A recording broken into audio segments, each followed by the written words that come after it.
On top of Outriders coming to Xbox Game Pass for console on day one, it is doing incredibly well through Steam.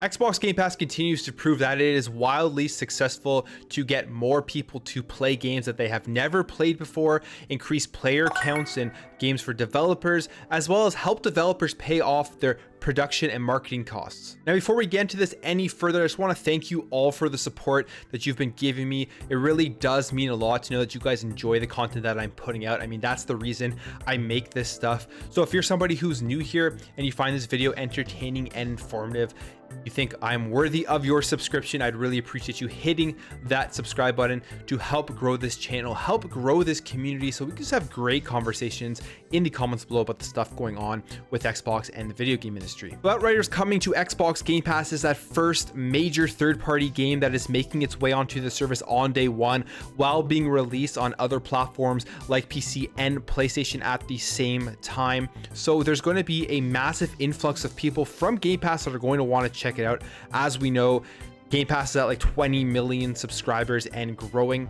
But what is super interesting about all of this is that I think some people have this thought that if a game comes out onto Game Pass, nobody is going to buy it anywhere else because they're just going to sign up to Game Pass, and then the developers are going to miss out on making money for selling that game full price. It's clear that that is not the case. Outriders is going to be one of those games that other developers look at and see that if they are to put their third-party game on Game Pass on day one, they're still going to be able to make tons of sales on other platforms. So really, for the developer, that is a major win. So if we take a look here, these are the numbers for Steam. When it launched yesterday, it was at an all-time peak of 111,000 concurrent players, and the 24-hour peak is 100,000 concurrent players, which, if you think about it, that is a ton of people picking up this game on day one when it's still available on Xbox Game Pass. And all of this brings me back to this Forbes article from a couple of weeks ago. I actually made a video on it, but basically it was talking about the advantages that Game Pass provides to developers.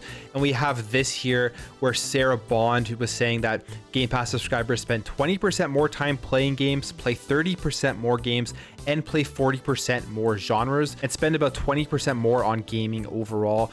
And then Mike Rose, who is the founder of No More Robots, has 4 games on the service, and initially was worried that Xbox Game Pass wouldn't be for No More Robots games because they thought it would be more directed for multiplayer games and games that were kind of as a service where you could continuously go back and have tons of content, but then realized that there are a lot of single player games on the service. And by putting his games on the service, not only was it good for the exposure of those games, more people started playing them, but at the same time, he said here that they were getting a ton of people actually buying the full priced game while it was on Game Pass. Him saying here, the main thing for us was that sales didn't go down. You worry that you make the thing free and no one will buy it anymore. That didn't happen. So what I think is happening with Xbox Game Pass is that developers, especially with a game like Outriders, which is a relatively big third-party game, there's tons of people playing it, it had decent exposure with marketing and all that stuff. They are seeing that it's a win-win for us. We put our game onto Xbox Game Pass. Not only are we going to have people playing the game, potentially taking part in transactions within the game, and then we're still going to be able to sell these games at full price on other platforms, specifically through Steam on PC. So we're going to make money off of the deal we make with Microsoft by paying us to put our game on there, and we're going to be making money by selling the game full price on other platforms. So if they market the game well, the game has hype.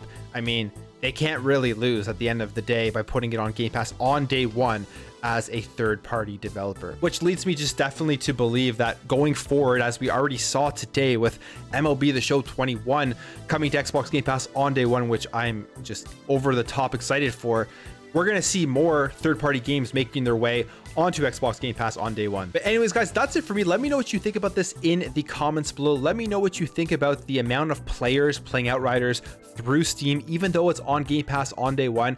Let me know if you've played Outriders and what you think about the game. If you enjoyed this video, make sure to hit that thumbs up button if you are new here and you like what you see throughout this video, you find it entertaining and informative. I'd really appreciate you hitting that subscribe button to help this channel grow and help grow this community so we can have great conversations in the comments below. Thank you all for watching. Thank you for your support, and I'll catch you in the next video.